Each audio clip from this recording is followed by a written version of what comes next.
Hello বন্ধুরা, good morning. আশা করি তোমরা সবাই ভালোই আছো। আমি ভালো নাই।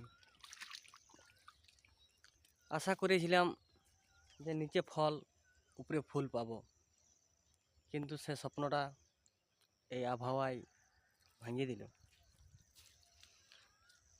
কি করবে, আমার এই সূর্যমুখী গাছটা সব নষ্ট হয়ে গেছে।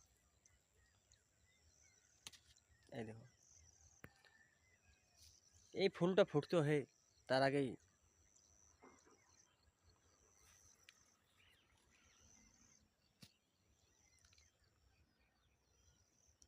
দুঃখে ঘরেই যেতে মন করছে নাই বাড়িটার লাই।